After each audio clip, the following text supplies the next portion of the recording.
ഇന്ന് തന്നെ ഡൗൺലോഡ് ചെയ്യൂ. കാണൂ നിങ്ങളുടെ ഫേവറേറ്റ് ഷോസ്.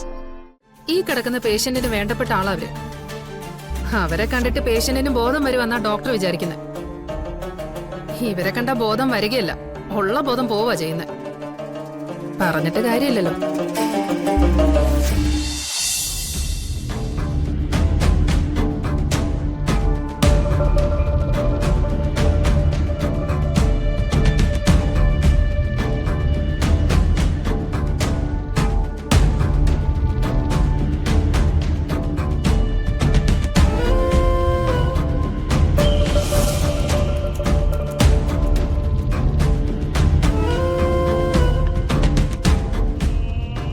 എന്തായാലും ഞാൻ പോട്ടെ മുത്തശ്ശി.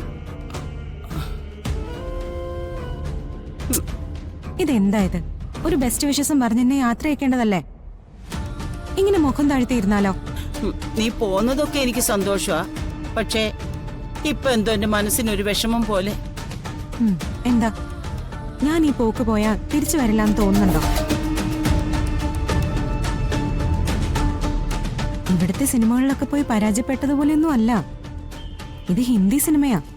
തുടക്കം മുതൽ അവസാനം വരെ സ്ക്രീനിൽ ഞാൻ നിറഞ്ഞു നിൽക്കും. മുത്തശ്ശിയുടെ ആഗ്രഹം പോലെ മുത്തശ്ശിയുടെ മോള് നന്നായി വരും. പോട്ടെ.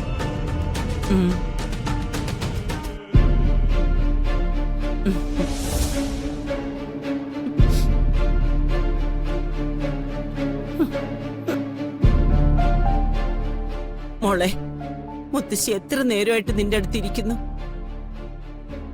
നീ ഒന്ന് കണ്ണു തുറക്കാനും നിന്റെ അടുത്തൊരു വാക്ക് മിണ്ടാനും വേണ്ടിയാ മുത്തശ്ശി നിന്റെ അടുത്തിരിക്കുന്നത്. നിനക്ക് ആപത്ത് പറ്റിയെന്നറിഞ്ഞപ്പോ ആ നിമിഷം മുത്തശ്ശിയുടെ ജീവൻ അങ്ങ് പൊക്കോട്ടെ എന്ന് കരുതിയതാ. പക്ഷേ പിന്നെ മുത്തശ്ശി തീരുമാനിച്ചത് നിന്നെ ദ്രോഹിച്ചവരെ ഇല്ലാതാക്കിയിട്ടേ ഞാൻ ചാവൂന്ന.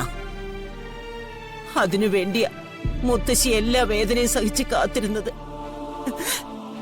എന്റെ പൊന്നുമോളെ, നീ ഒന്ന് കണ്ണു തുറന്ന മുത്തശ്ശി ആ നിമിഷം കണിമംഗലത്തേക്ക് പോകും. കൈ കിട്ടുന്നതെടുത്ത് വെട്ടിക്കൊല്ലും ആ രാധികെ. അങ്ങനെ മുത്തശ്ശി ചെയ്താലും ആരും മുത്തശ്ശിയെ ശിക്ഷിക്കാനൊന്നും പോകുന്നില്ല. സുകുമാരിയെ എല്ലാവരും കൂടെ ഭ്രാന്തിയാക്കിയിരിക്കല്ലേ. ഭ്രാന്തത്തിക്ക് എന്ത് ചെയ്യാലോ.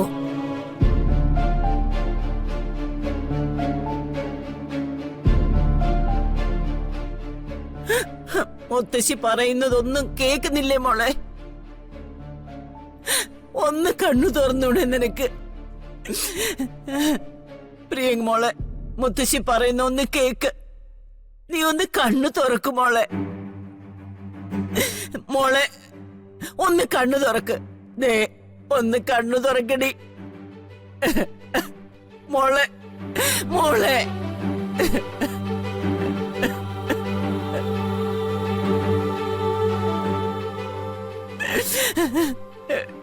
മോളെ, മോളെ കണ്ണു തുറക്കടി. മുത്തശ്ശിയെ വിളിക്കുന്നേ. മോളെ, ഒന്ന് കണ്ണു തുറക്കടി. എനിക്ക് മോളെ. മോളെ, തുടങ്ങി നിങ്ങളുടെ മുളന്ത് കാണിക്കാൻ.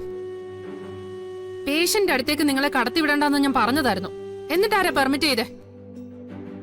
നിനക്ക് അത്രയ്ക്ക് ദണ്ണമാണെങ്കിലേ എന്റെ മോളെ പെട്ടെന്ന് സുഖപ്പെടുത്തി തരാൻ ഡോക്ടറോട് പറ. ദേ, പറയുന്നതിന് കാശൊക്കെ കൊണ്ടുപോയി ഗൗതം അടയ്ക്കുന്നുണ്ടല്ലോ. പിന്നെന്താ ഇത്ര ബുദ്ധിമുട്ട്? നിങ്ങളുടെ കാശ് അടുക്കി വെച്ചാ പേഷ്യന്റ് രോഗം മാറുവോ? എങ്കിൽ പിന്നെ ഹോസ്പിറ്റലിന്റെ ആവശ്യമില്ലല്ലോ. നിങ്ങൾ തന്നെ അങ്ങ് ചികിത്സിച്ചാ മതിയല്ലോ. രോഗം തനി അങ്ങ് മാറുമല്ലോ. ഞങ്ങളുടെ വിഷമമൊക്കെ പറഞ്ഞാലേ നിനക്കൊന്നും മനസ്സിലാവത്തില്ല. നിനക്കൊക്കെ എന്തെങ്കിലും ചെയ്യണം, ശമ്പളം വാങ്ങണം, പോണം, അത്രയല്ലേ ഉള്ളൂ. മര്യാദയ്ക്ക് നിങ്ങൾ എണീക്കുന്നുണ്ടോ? ഇല്ല, ഞാൻ എഴുന്നേക്കില്ല. എന്റെ മോളുടെ അടുത്തൊന്നും ഞാൻ പോവില്ല. വെറുതെ നിങ്ങൾ എന്റെ ക്ഷമ പരീക്ഷിക്കരുത്. പുറത്തേക്ക് ഇറങ്ങി പോകാനാ ഞാൻ പറഞ്ഞത്. നീ ആരാടി ആറ്റുവാശ്ശേരിയിലെ സുകുമാരിയോട് കൽപ്പിക്കാൻ? അതിനൊന്നും നീ വളർന്നിട്ടില്ല കേട്ടോ. Attender, attender. പിന്നെ ആരെങ്കിലും വിളിച്ചു വരുത്തി എന്നെ അങ്ങ് കൊന്നു കളയാനാണോ നീ ഉദ്ദേശിക്കുന്നേ? ഇവരെ കൊണ്ട് വലിയ ശല്യമായിട്ടിരിക്കുക. തലയ്ക്ക് സ്ഥിരമില്ലാന്നോ തോന്നുന്നു. പറഞ്ഞയക്കേ. ആർക്കടി തലയ്ക്ക് സുഖമില്ലാത്തെ? ദേ ഇവരെ പിടിച്ച് പുറത്താക്ക്. അമ്മച്ചി, അമ്മച്ചി ഒന്ന് പുറത്തു പോയേ. ആരുടെ അമ്മച്ചിയാടാ? നിന്നെ പ്രസവിച്ച തള്ളയെപ്പോഴും വിളിച്ചാ മതി അമ്മച്ചിയെന്ന്. അവന്റെ ഒരു അമ്മച്ചി. എടാ താനെന്തിനു നോക്കി നിൽക്കുന്നേ? ഇവരെ പിടിച്ച് പുറത്താക്ക്. അതെ അമ്മച്ചി, ദേ എന്റെ ദേഹത്തെങ്ങനെ തൊട്ടിട്ടുണ്ടെങ്കിൽ നിങ്ങൾ പോവാ അമ്മച്ചി. ഇറങ്ങാം അങ്ങോട്ട്. എടാ, വിടടാ അങ്ങോട്ട്. എന്റെ പേഴ്സ് എടുക്കട്ടെ. ഇറങ്ങാം അങ്ങോട്ട്. അങ്ങോട്ട് നിങ്ങൾ പുറത്തേക്ക്. പിന്നെ ഞാൻ ഇത്രയും കാലം നഴ്സുമാരെ ഒന്നും കണ്ടിട്ടില്ലല്ലോ. എന്റെ മോളൊന്ന് കണ്ണു തുറന്നോട്ടെ. ഇവിടുന്ന് ഇറങ്ങുന്നതിന് മുമ്പ് അവിടെ പാത്രത്തിലെ കത്രിക എടുത്ത് ഇവറ്റകളുടെ നെഞ്ചത്ത് കുത്തി കയറ്റി ഞാൻ.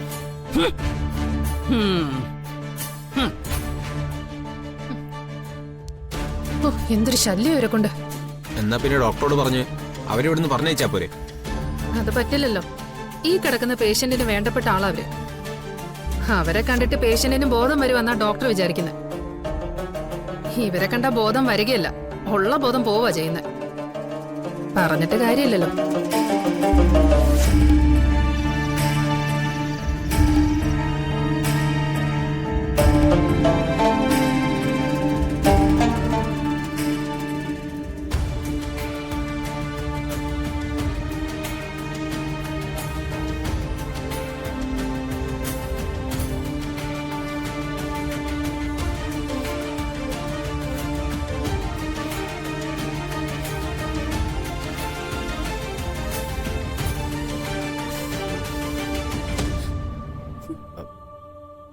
കൽപ്പന,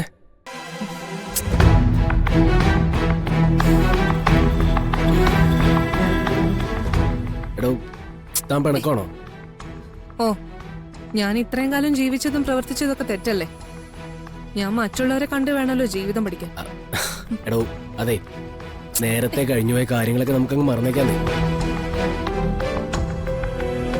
ഞാൻ തിരിച്ചു വന്നപ്പോ എത്ര ഭംഗിയായിട്ടാ താൻ എന്നെ സ്വീകരിച്ചത്. എടോ ജീവിതത്തിൽ പലപ്പോഴും പലതും നമ്മൾ എക്സ്പ്രസ് ചെയ്യാൻ മറന്നുപോയിട്ടുണ്ട്. ഞാൻ എന്തായാലും ഒരു തീരുമാനം എടുത്തിട്ടാ വന്നിരിക്കുന്നത്. ഇനി പരസ്പരം സ്നേഹം തോന്നുന്നതൊക്കെ നമുക്ക് പ്രകടിപ്പിക്കാം.